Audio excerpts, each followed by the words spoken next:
apa itu ruh dan apa kaitan ruh dengan jasad. Bagaimana ruh bisa keluar dari jasad, kemudian bagaimana ruh setelah kematian manusia, dan juga di mana ruh saat kiamat dibangkitkan, kemudian saat manusia berada di padang mahsyar. Ini yang kita akan bahas seputar alam arwah.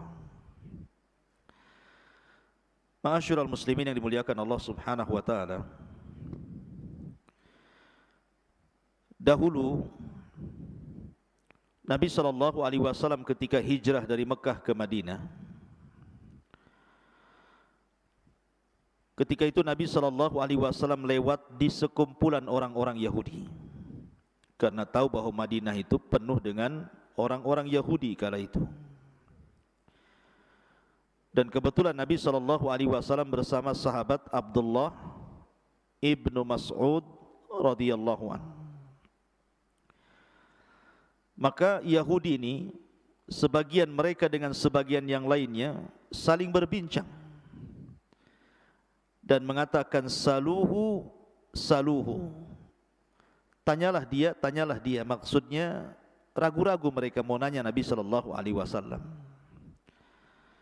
Akhirnya kemudian salah seorang di antara mereka memberanikan diri bertanya kepada Nabi SAW, ya Abul Qasim, marruh.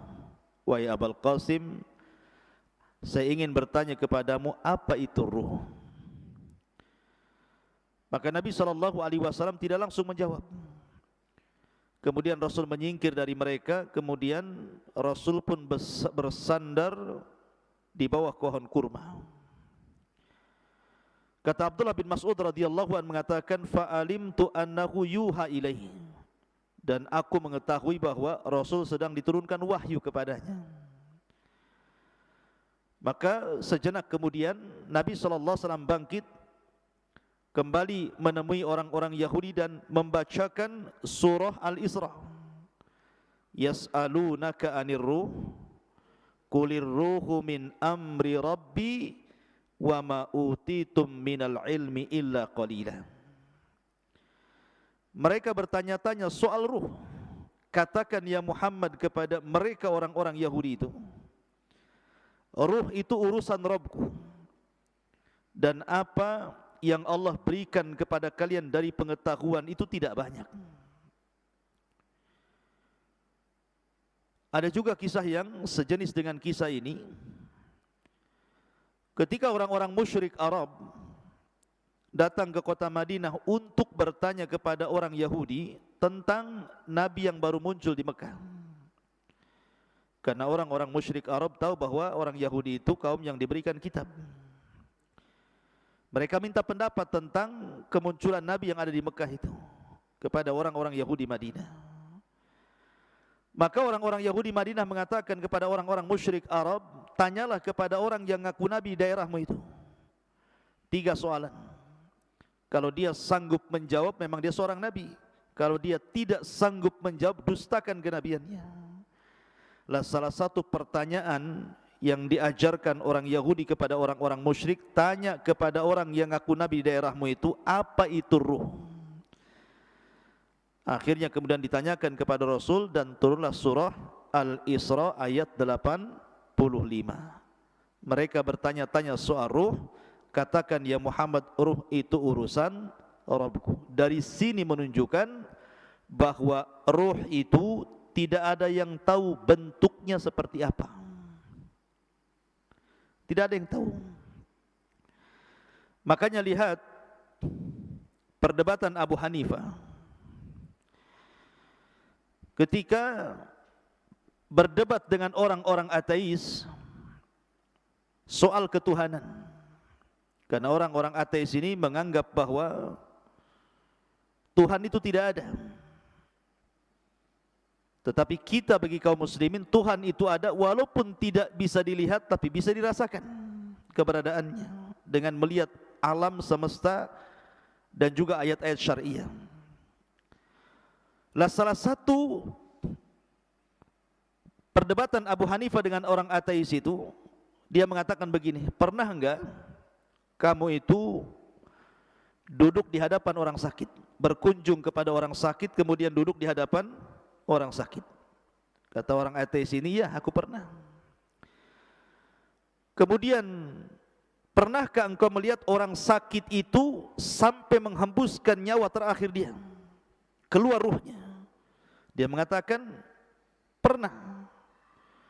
Kemudian kamu tahu kematiannya? Iya. Betul kamu tahu ketika ruh keluar dari mulutnya? Kalau itu, aku tidak pernah melihat. Kalau engkau mengatakan bahwa kamu tidak bisa melihat ruh saat dia kematian, bagaimana mungkin engkau mensifati Allah Subhanahu wa taala? Artinya bahwa di sini ikhwatu fiddin, ruh itu tidak bisa dilihat. Lihat kalau antum nanti menghadapi orang yang sedang sakaratul maut, pandang wajahnya sampai betul-betul nazak yang terakhir kemudian mati. Antum tidak akan tahu ruhnya dia keluar seperti apa, bentuknya seperti apa, kapan keluarnya, enggak tahu. Tahu-tahu tidak bergerak saja kan. Artinya alam ruh itu alam gaib. Kita tidak tahu seperti apa bentuk ruh itu. Makanya Allah Subhanahu wa taala mengatakan, yas'alunaka 'anir ruhi qulir ruhu min amri rabbi. Mereka bertanya-tanya soal apa itu ruh, katakan ya Muhammad, ruh itu urusan Rabbku. Kenapa? Wa ma utitum minal ilmi illa qalila. Karena pengetahuan kita terbatas soal ruh ini. Ma'asyiral muslimin yang dimuliakan Allah Azza wa Jalla, pertanyaannya, dalam diri saya dan antum itu ada jasad dan ruh. Manusia kan terangkai dari jasad dan juga ruh. Jasad tanpa ruh tidak ada kemuliaan. Karena kalau jasad sudah terpisah dengan ruh, jasad itu jadi bangkai, dimakan rayap. Mau jasad presiden, mau jasad menteri, mau jasad orang kaya, mau jasad pejabat, kalau sudah ruhnya keluar, sebentar saja busuk, kemudian dimakan cacing tanah. Artinya tidak ada kemuliaan jasad itu. Sehebat apapun orang, kalau sudah mati, kain kafan dibawa ke keranda, dibawa ke kuburan, tempatnya pun 1,5 meter kali 1,5 meter. Kapan jasad itu mulia? Ketika ruh masuk, mulailah dia jadi mulia. Karena ketika ruh dan jasad terangkai, maka macam-macam orang itu kan. Ada yang menjadi pemimpin, pejabat, orang kaya dan begitu seterusnya. Pertanyaan saya, lebih dahuluan mana? Penciptaan Allah ruh ataukah jasad? Lebih dulu mana? Ruh dulu diciptakan kemudian jasad, ataukah jasad dulu diciptakan kemudian ruh? Hah? Gak ada yang tahu jawab? Gak apa-apa, antum dengar saja. Apa yang antum jawab? Ya. Ketika Allah Subhanahu wa taala menciptakan Adam alaihi salatu wassalam, Allah menciptakan jasad Adam atau menciptakan ruhnya dulu? Menciptakan Adam dulu. Allah mengutus malaikat maut, mengambil tanah dengan berbagai macam jenisnya di dunia, mulai tanah yang keras, tanah yang lembut, tanah yang lembek, gitu ya. Tanah berwarna merah, berwarna hitam, berwarna kuning, berwarna putih, gitu, macam-macam warna. Kemudian dinaikkan ke langit. Kemudian Allah bentuk Adam alaihi salatu wassalam, membentuk menjadi manusia tersempurna, termulia. Laqad khalaqnal insana fi ahsani taqwim. Kemudian setelah Adam menjadi patung, maka Allah membiarkan patung Adam itu seperti itu, mengeras. Belum ada ruh, masih jasad. Sampai syaitan, iblis itu, saking hasadnya dengan Adam, Adam belum dititipkan ruh itu, datang, ngitarin patungnya Adam. Kadang masuk dari lubang telinga, keluar dari lubang hidung, masuk lubang hidung, keluar lagi dari lubang yang lain, ya kan? Karena banyak lubang antum itu, lubang sana, lubang sini gitu ya. Jadi iblis tahu bahwa Adam itu berongga, Makanya dia mengatakan lau sullitu alayya la uhlikanna. Kalau orang ini diserahkan kepadaku, ku hancurkan dia, atau ku buat dia maksiat kepada Allah Azza wa Jalla. Lihat hasadnya iblis. Dari sini Allah Subhanahu wa taala menciptakan secara zahir ayat dalam Al-Qur'an tentang penciptaan Adam. Allah belum menciptakan ruh, tapi Allah membentuk jasad Adam dulu sampai betul-betul sempurna mengeras, baru setelah itu Allah ciptakan ruh. Jadi ketika Allah menciptakan Adam, jasad dulu apa ruh dulu? Jasad dulu. Setelah jadi, baru Allah ciptakan ruh. Setelah Allah ciptakan ruh, baru Allah masukkan ruh itu ke jasad Adam. Ketika ruh baru sampai di tenggorokan saja, Adam sudah lapar tuh.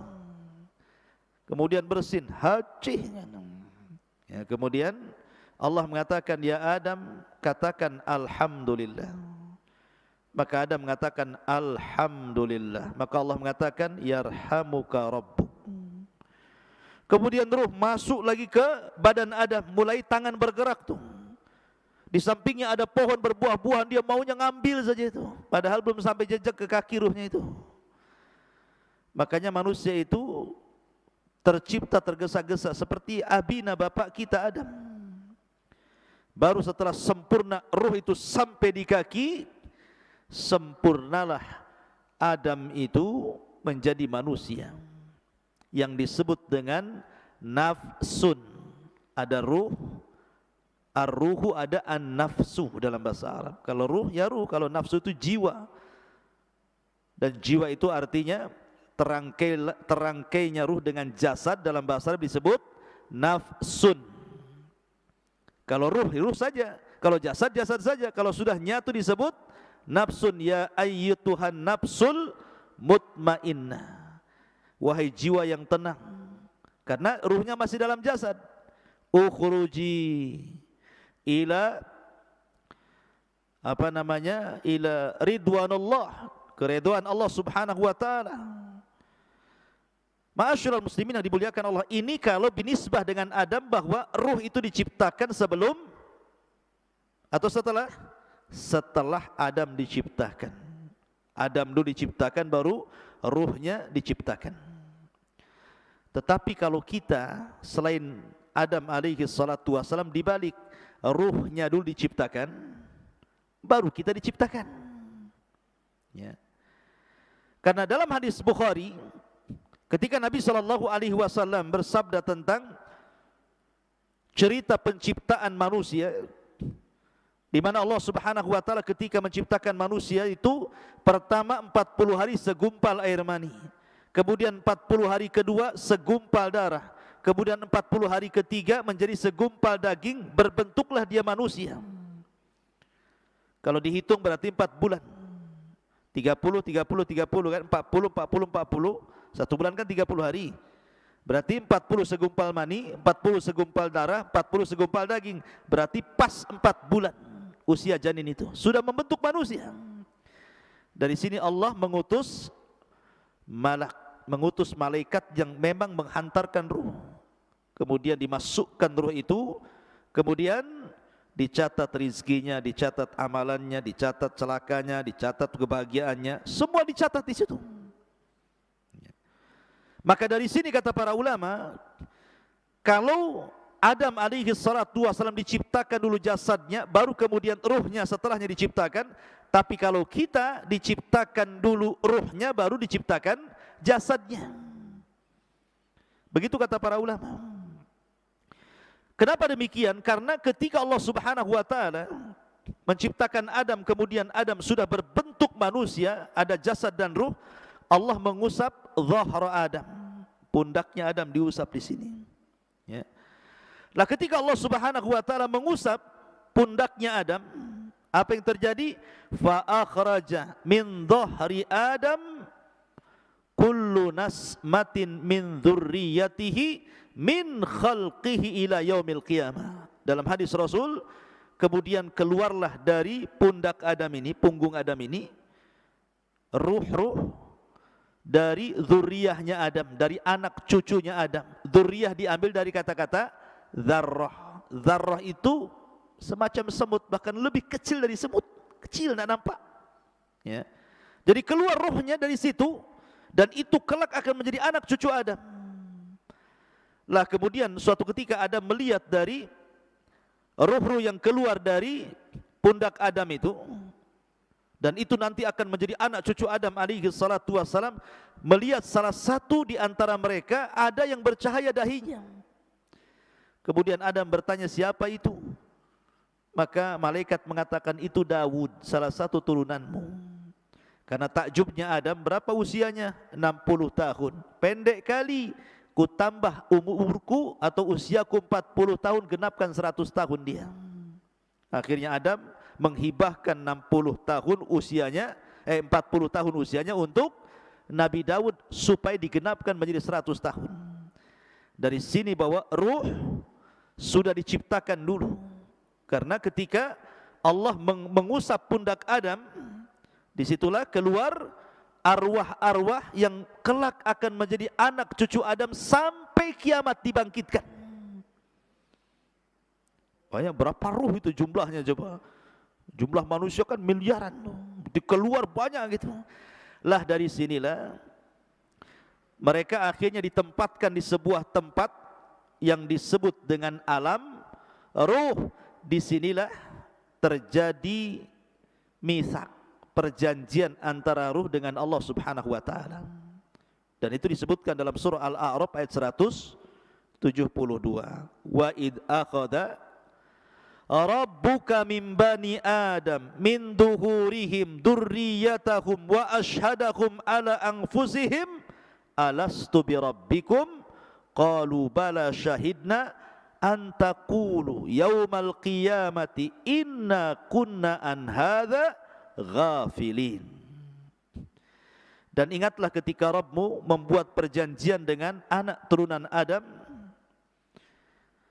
min duhurihim dzurriyyatahum, di belakang mereka dari anak cucu yang kelak akan terlahir dari Adam alaihi salatu wassalam. Apa perjanjian Allah dengan kita? Alastu bi rabbikum, bukankah aku Rabb kalian? Bukankah aku Rabb kalian? Maka semua ruh mengatakan qalu bala syahidna, iya kami menyaksikan Anda itu Rabb kami. Pertanyaannya, antum ingat apa lupa? Atau pura-pura lupa bahwa antum pernah mengatakan di hadapan Allah, qalu bala, ya kamu adalah Tuhanku? Pasti enggak ingat. Mana ingat antum? Utang aja enggak ingat, mau ini pula gitu ya. Kenapa enggak ingat? Karena ingatan manusia itu terbatas, sebagaimana pandangan manusia terbatas, pendengaran manusia terbatas, akal pun terbatas, langkah kaki pun terbatas, kecuali pakai motor ya, pakai pesawat. Tapi coba jalan kaki sampai di mana antum kuatnya? Ada pengkor. Pandangan kita terbatas, kita tidak bisa menembus sampai Batam Center dari sini. Terhalang hutan-hutan, walaupun tak ada hutan pun kita terbatas pandangan kita. Pendengaran pun terbatas, akal pun terbatas, pemahaman pun terbatas, maka ingatan pun terbatas. Kita sudah lupa bahwa kita pernah berdialog dengan Allah dan mengatakan alastu bi rabbikum, dan kita mengatakan qalu bala syahidna. Ma'asyiral muslimin, kenapa demikian? Supaya tidak ada uzur bagi kita pada hari kiamat dengan mengatakan aku tidak pernah mengenal Tuhan sehingga aku tidak ibadah. Kita sudah diikat dengan perjanjian. Makanya Rasulullah mengatakan kullu maulud yuladu alal fitrah, setiap bayi yang dilahirkan itu brojol menjadi fitrah. Fitrah itu artinya mengenal Islam. Kenapa? Karena lanjut hadis Nabi SAW, fa'abawahu yuhawidanihi au yunassiranihi au yumajjisani. Bapaknya yang menjadikan dia Yahudi, Nasrani ataupun Majusi. Stop hadis sampai ini. Dan tidak ada kata-kata bapaknya yang menjadikan dia Muslim. Ya, karena lahirnya anak siapapun terlahir Islam, mengenal Rabbnya. Tapi kita lupa. Lah di alam ruh ini pula Allah menawarkan amanah yang Allah subhanahu wa ta'ala isyaratkan dalam surah apa? Inna aradnal amanata 'alas samawati wal ardi wal jibal fa abaina an yahmilnaha wa ashfaqna minha wa hamalahal insan innahu kana zaluman jahula. Sesungguhnya kami telah menawarkan amanah. Kapan amanah ditawarkan? Ketika di alam ruh. Allah menawarkan amanah ini. Pertama ditawarkan ke langit, ditawarkan ke bumi, ditawarkan ke gunung-gunung, semua menolak amanah itu. Kemudian Allah menawarkan amanah di alam ruh kepada ruh-ruh turunan Adam itu. Tiba-tiba kemudian manusia pun siap memikul amanah itu. Makanya Allah mengatakan sungguh manusia itu amat sangat zalim dan amat sangat bodoh. Gunung saja menolak, langit saja menolak, bumi saja menolak, manusia pula yang lemah menerimanya. Walaupun penafsiran amanah dalam ayat ini berbagai macam ya. Apa yang dimaksud amanah yang Allah tawarkan kepada kita di alam ruh itu? Ada yang mengatakan amanah di sini artinya at-ta'at wal faraid, ketaatan dan melaksanakan kewajiban. Ada yang mengatakan amanah di sini artinya seperti pendapat Abdullah ibn Mas'ud, artinya solat, zakat, puasa, haji. Kemudian membenarkan hadis, jujur dalam berkata, kemudian membayar hutang, adil dalam timbangan, kemudian juga amanah ketika dititipkan sesuatu barang kepadanya. Ada juga yang mengatakan bahwa amanah di sini artinya al-farju, kemaluan. Bahwa kita diberikan kemaluan sehingga harus amanah. Jangan digunakan untuk berzina, tetapi dihalalkan dengan cara menikah. Ada juga yang mengatakan amanah di sini artinya as-saum, puasa. Wal ghuslu minal janabah, mandi setelah junub. Ada juga yang mengatakan amanah di sini artinya amanah, orang itu amanah, tidak khianat gitu ya. Intinya bahwa banyak penafsiran amanah, tapi yang jelas dialog ini sebagian para ulama mengatakan terjadi kapan? Di alam ruh. Dialog ini terjadi di alam ruh. Ma'asyiral muslimin yang dimuliakan Allah Azza wa Jalla. Taib. Setelah kita tahu sedikit tentang alam ruh, lalu ruh ini kapan keluar? Kan pertama ruh menyatu dengan jasad. Kemudian kita dilahirkan ke dunia menjadi jiwa yang menyatunya ruh dengan jasad. Maka suatu ketika ruh ini akan keluar saat kematian. Bagaimana ruh keluar dari jasad kita, ikhwan? Ada hadis Bara' bin Azib radhiyallahu an. Jadi Bara' bin Azib ini bercerita suatu ketika kami, kata Bara' bin Azib, keluar bersama Rasul hendak mengebumikan salah seorang jenazah. Ketika sampai di kuburan, orang yang gali kuburan itu belum selesai. Orang yang gali kuburan itu belum selesai. Lah karena belum selesai orang yang menggali kuburan itu, Nabi SAW memberikan nasihat kepada sahabat yang ada di sekitar kuburan itu. Kemudian Nabi SAW menceritakan tentang kematian seorang mukmin dan kematian seorang kafir. Coba perhatikan bagaimana ruh keluar dari jasadnya seorang mukmin dan bagaimana ruh keluar dari jasadnya orang kafir.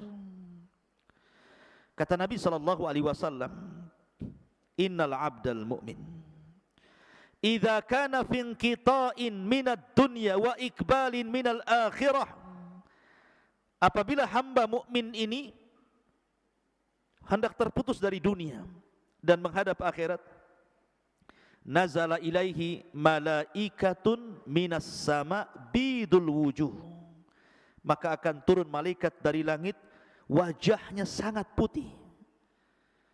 Ka'anna wujuhahumus syamsu, seperti wajahnya malaikat ini seperti matahari. Ma'ahum kafanun min akfanil jannah wa hanutun min hanutil jannah. Malaikat yang turun dari langit yang memiliki wajah yang sangat terang putih itu membawa kain kafan dari sorga dan wewangian dari sorga. Kata para ulama, ketika nanti antum mendekati ajal, malaikat yang turun kepada antum itu ada 4. Satu disebut malakul maut, malaikat kematian. Yang 3 disebut rusulul maut, rusulul maut, tawaffathu rusuluna. Ada 3 utusan Allah malaikat yang mendampingi malakul maut. Yang pertama membawa kain kafan, yang kedua membawa hanut, dan yang ketiga membisikkan di telinganya kalau dia seorang mukmin kabar gembira. Adapun malakul maut hanya mencabut nyawa saja, kemudian diserahkan kepada 3 malaikat itu. Ulama mengatakan dalam hadis ini, ruhnya seorang mukmin itu ketika dicabut itu dimulai dari jari-jari jemari, dari ujung-ujung jari ini, ujung jari kaki dan tangan. Jadi kalau ruhnya di sini dia mulai berjalan, begitu juga dari kaki, mulai ke atas, ya, sampai di tenggorokan, berkumpul di tenggorokan ruhnya. Apa yang terjadi? Kalla idza balagatit taraq wa qila man raq. Apabila ruh sudah sampai di tenggorokan di sini, kata Allah, man raq, siapa yang bisa meruqyah dia? Siapa yang bisa menyembuhkan sehingga mengembalikan ruhnya ke dalam jasadnya? Enggak ada. Lah ruh itu ketika dicabut, dari mana keluarnya? Dari mulut. Ruh itu keluar dari mulut kita.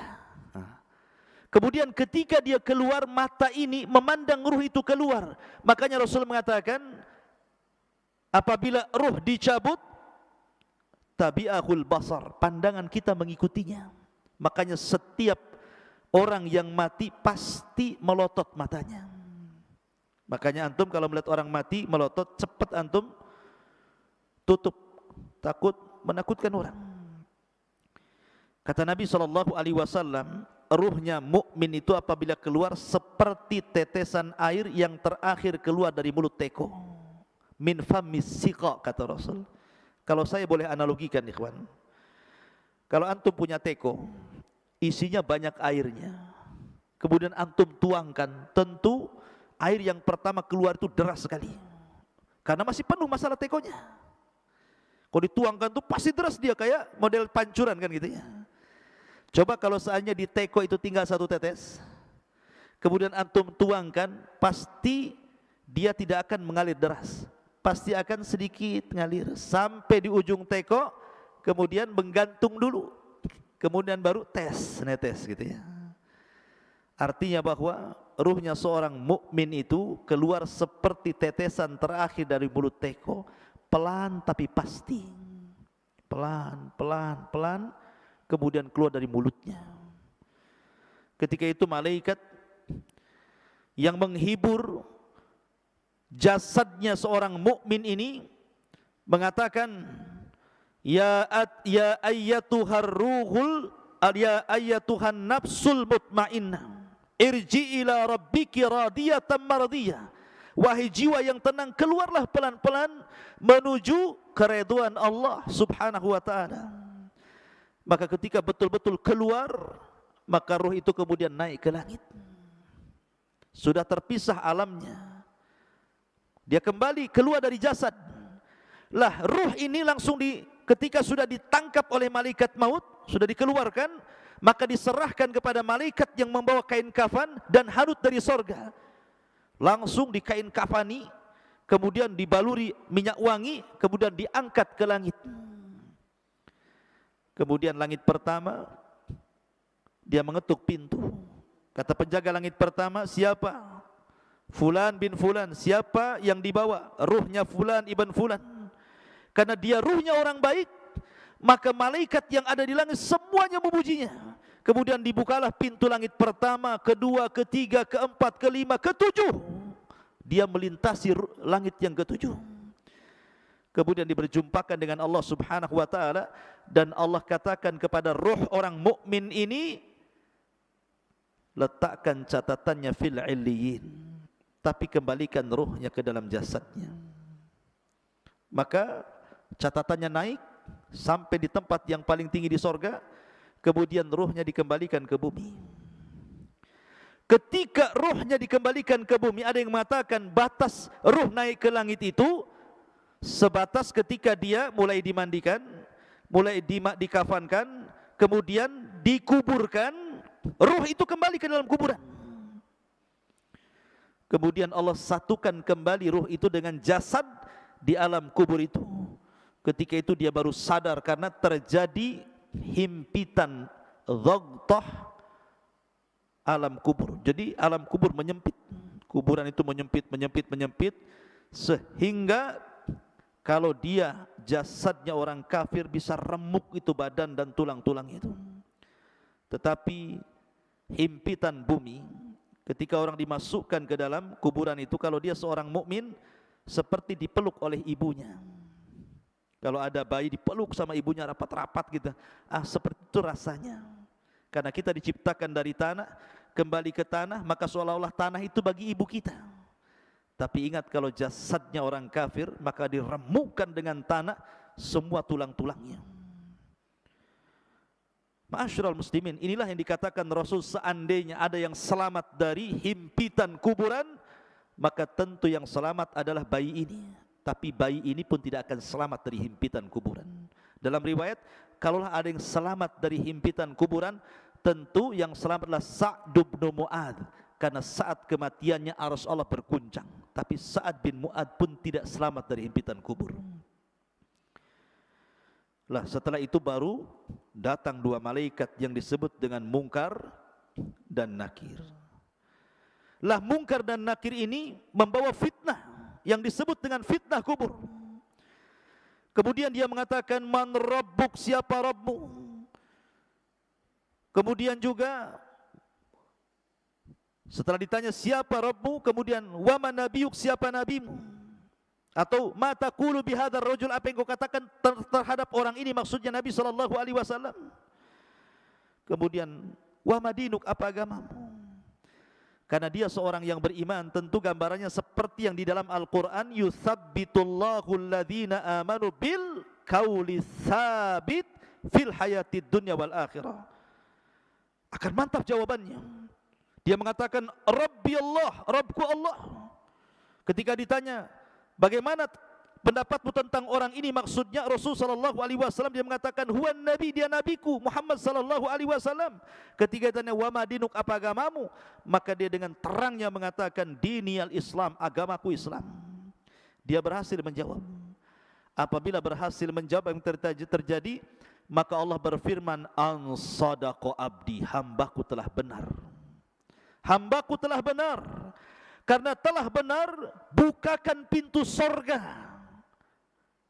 Bayangkan dari kuburan dibuka pintu sorga, langsung ke sorga. Hembuskan angin dari sorga ke kuburannya. Bawa pakaian dari sorga, bawa makanan dari sorga, bawa minuman dari sorga. Bentangkan kuburannya seluas maddal basar, seluas-luasnya sampai tidak terkira. Kemudian didatangkan angin dari sorga, makanan dari sorga, pakaian dari sorga, minuman dari sorga. Kemudian dia pun masuk ke alam yang disebut dengan nikmat kubur. Ketika itu datang seseorang yang tampan, kalau perempuan yang cantik gitu kan, tiba-tiba mendekati orang ini. Kenalan, siapa namamu? Apa pekerjaanmu? Ngobrol. Layaknya kita di dunia ketemu orang ngobrol. Karena saking asiknya ngobrol, ikhwan, tidak sadar kalau seandainya bumi sudah mau dikiamatkan. Sehingga ketika betul-betul bumi ini sudah mendekati hari kiamat, Israfil sudah siap meniup sangkakalanya, barulah kemudian dia bertanya, kamu ini siapa? Kok kamu baik sekali mau menemani aku di dalam kuburan ini? Maka orang ini mengatakan, ana amalukas saleh, sayalah amal solehmu. Sayalah puasamu, sayalah salatmu, sayalah zikirmu, sayalah silaturahimmu, sayalah birrul walidainmu, sayalah seluruh amal solehmu. Allah jelma menjadi manusia sehingga menjadi teman kita dalam kuburan.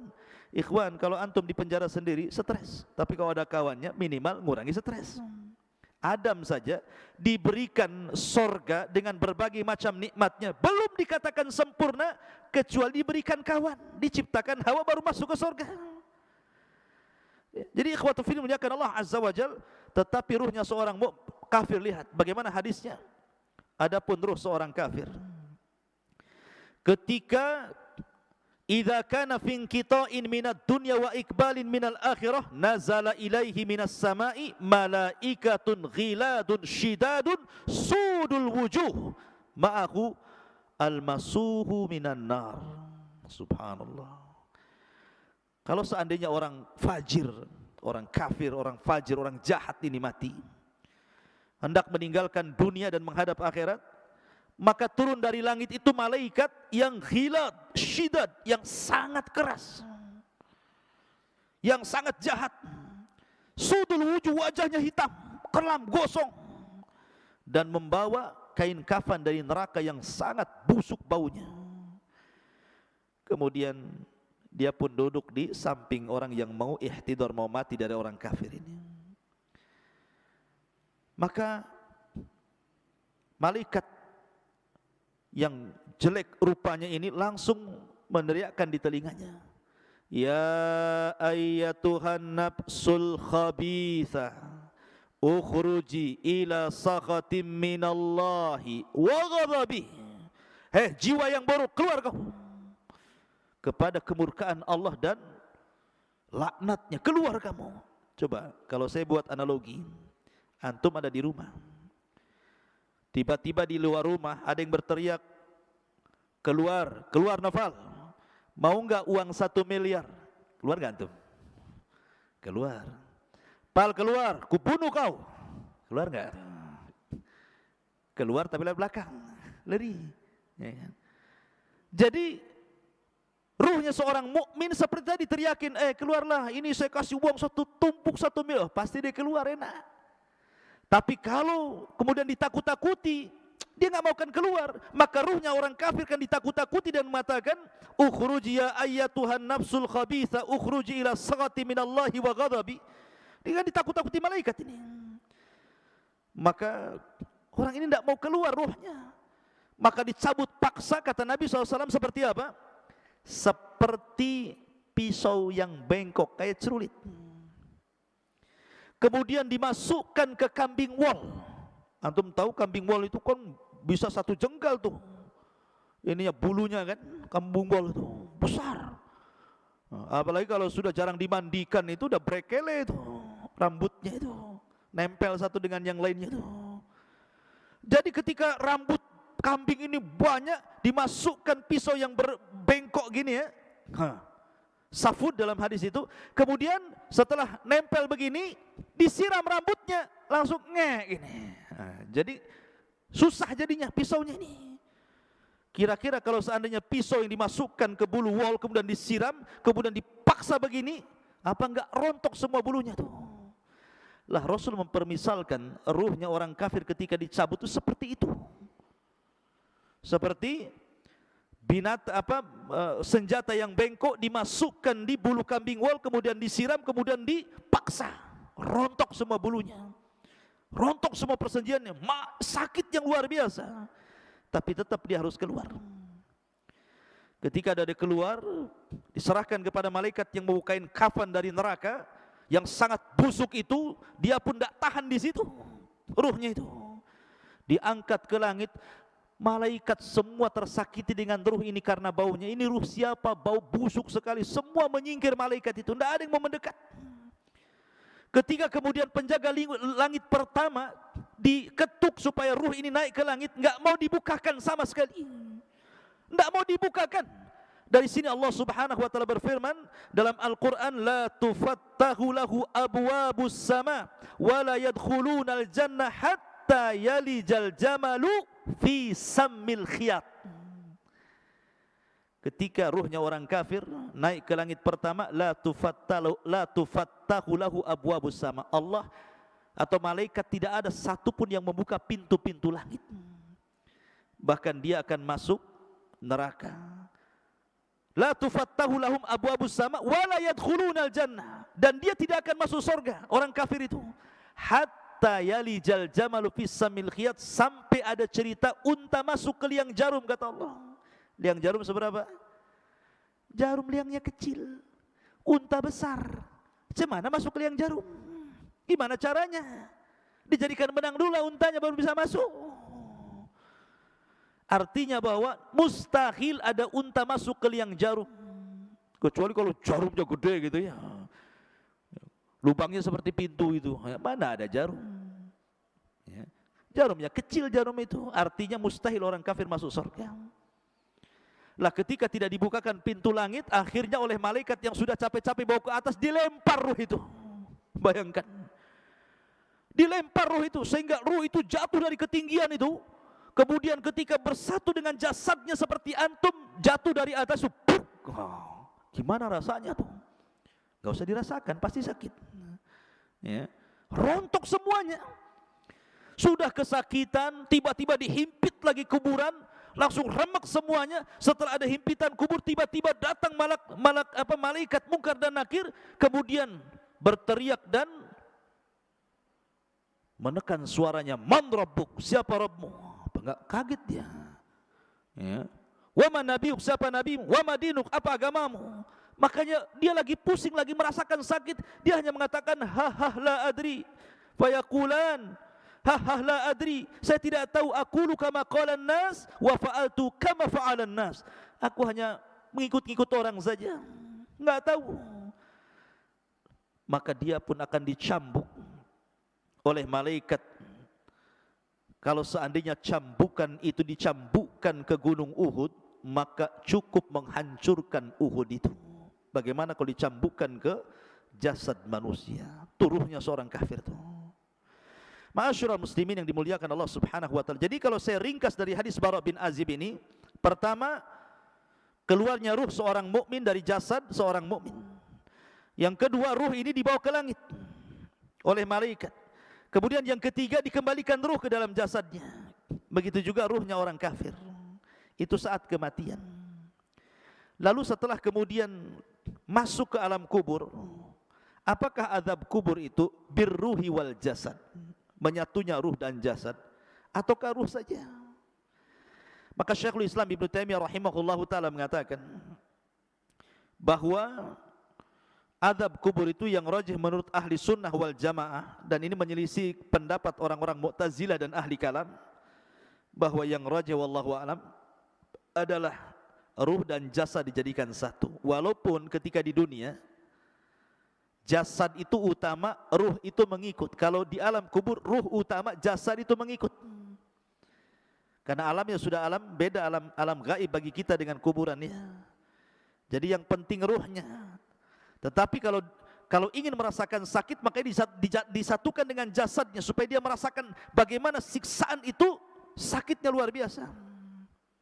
Maka baru disatukan jasad dengan ruh, dan itu pendapat yang kuat bahwa alam kubur terjadi birruhi wal jasad, ruh dengan jasad. Walaupun ada pendapat ruhnya saja, karena jasad pasti akan dimakan cacing tanah, akan hilang, kemudian akan hancur. Ma'asyiral muslimin yang dimuliakan, ada yang mengatakan tentang masalah di mana ruh itu dalam kuburan. Imam Malik rahimahullahu taala mengatakan bahwa kalau dia ruhnya seorang mukmin, maka ruh itu sesuka dia akan keluar masuk surga. Jasadnya tetap di kuburan, sementara ruhnya itu keluar masuk surga.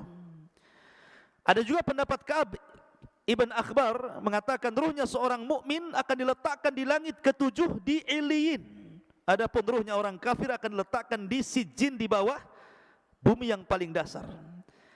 Ada juga pendapat Imam Ibnu Hazm mengatakan bahwa ruh dalam kubur itu dia tetap di situ, ya, tidak keluar dari kuburan. Ada juga yang mengatakan, Ibnu Abdul Bar mengatakan ruhnya syuhada maka akan masuk ke dalam sorga dan akan diletakkan di kendil-kendil sorga, kemudian digantung di aras-aras Allah. Adapun ruhnya seorang mukmin, maka mereka akan dimasukkan ke dalam sorga dan akan diletakkan, digantung-gantungkan di pohon sorga. Itu pendapat Ibnu Abdul Bar. Dan juga pendapat Ibnu Ash-Shihab, ya, bahwa ruhnya syuhada juga akan digantungkan di arasy seperti kendil-kendil dan keluar masuk surga. Wallahu a'lam. Karena bagaimanapun pengetahuan kita tentang ruh tidak banyak. Wa ma utitum minal ilmi illa qal. Ini hanya pendapat para ulama. Adapun hakikatnya wallahu a'lam, yas'alunaka 'anir ruh qulir ruhu min amri rabbi. Ma'asyiral muslimin yang dimuliakan, lalu ketika terjadi hari kiamat, di mana ruh? Ulama mengatakan bahwa ada 7 perkara yang tidak akan binasa pada hari kiamat. Catat 7 perkara ini. Tidak akan binasa pada hari kiamat. Tetapi yang lainnya pasti dihancurkan. Ketika Israfil meniupkan sangkakalanya, semua makhluk Allah dihancur-hancurkan. Bumi dihancurkan, gunung dihancurkan, lautan dihancurkan, langit dihancurkan, bintang dihancurkan, matahari, dan begitu seterusnya. Tapi ada 7 makhluk yang tidak akan pernah dihancurkan. Ada yang mengatakan 8, ada yang mengatakan 7. Yang pertama arsy. Arsy tidak akan dihancurkan Allah Subhanahu wa taala. Kemudian yang kedua dan yang ketiga, al-jannatu wan nar. Surga dan neraka tidak mungkin hancur dengan tiupan sangkakala. Kemudian yang keempat, al-ajbu. Al-ajbu itu artinya tulang ekor setiap manusia. Mungkin badan bisa hancur, tulang-tulang yang lain bisa hancur, tapi tulang ekor tidak mungkin dihancurkan Allah. Karena kita diciptakan dari tulang ekor itu. Kemudian yang nomor 5, al-lauh. Papan tempat menulis kolam itu. Al-lauh yang disebut lauhil mahfud, tidak akan hancur. Kemudian yang keenam, al-qalam. Dan kolam makhluk kedua yang Allah ciptakan setelah arsy tidak akan hancur. Kemudian yang nomor 7, ruh. Ruh tidak akan hancur. Ketika Israfil meniupkan sangkakala, itu tidak akan hancur. Dan ini disebutkan di dalam nuniyahnya Imam Ibnul Qayyim rahimahullahu taala dan juga dalam kitabnya Syarhus Sunnah li Imam Al-Barbahari rahimahullahu taala. Dan juga kitab-kitab yang lain yang menunjukkan 7 perkara tidak akan dihancurkan saat alam dihancurkan. Salah satunya ruh. Lalu ruh di mana ketika terjadi kiamat? Ruh itu terjadi ketika terjadi kiamat, maka terputuslah azab kubur, nikmat kubur, dan begitu seterusnya. Maka ruh itu akan diletakkan di Eliyin yang mukmin, kemudian ruhnya orang-orang kafir dan orang-orang jahat diletakkan di Sijin, di dasar bumi. Kemudian terjadi kiamat hebat. Selama 40, bisa 40 tahun, bisa 40 bulan, bisa 40 hari. Baru Israfil kemudian meniupkan sangkakala yang kedua. Ketika itu jasad-jasad oleh Allah dikembalikan lagi. Tulangnya dirangkai lagi, kemudian dagingnya dirangkai lagi dengan tulangnya. Jadilah setiap manusia, sehingga tanah itu dipenuhi dengan jasad. Allah mengatakan, idza zulzilatil ardu zilzalaha wa akhrajatil ardu athqalaha. Dan Allah keluarkan beban-beban berat dari perut bumi, maksudnya manusia, dilempar ke permukaan. Wa alqat ma fiha wa takhallat. Dan kami lempar isi-isi perut bumi sampai kosong, karena semua jasadnya berada di permukaan bumi. Semua jasad, belum ada ruh. Baru setelah jasad mulai dari Adam alaihi salatu wassalam sampai orang yang terakhir mati, sudah di permukaan bumi, di padang mahsyar, maka Allah mengatakan dalam Al-Quran, ruh itu kemudian dilesatkan dari Iliyin dan dilesatkan dari Sijin. Ya. Wa idza nufusu zuwizat. Dan ketika nufus, jiwa-jiwa itu disatukan. Jadi ruh dari Iliyin melesat, kemudian ruh dari Sijin melesat, dan anehnya tidak tertukar tuh ruh dengan jasad itu. Bukan berarti kemudian ruhnya Naufal tertukar dengan ruhnya siapa gitu, enak kali. Ya. Jadi tidak tertukar, artinya bahwa ruh itu akan kembali ke jasadnya sesuai ketika di dunia jasadnya. Dan yang pertama kali adalah ruhnya Muhammadun sallallahu alaihi wasallam. Makanya dia orang yang pertama kali siuman sebelum manusia siuman. Ana awal man yashaqqu fihil qabr. Saya pertama orang yang keluar dari kuburan, katanya, kata Rasul.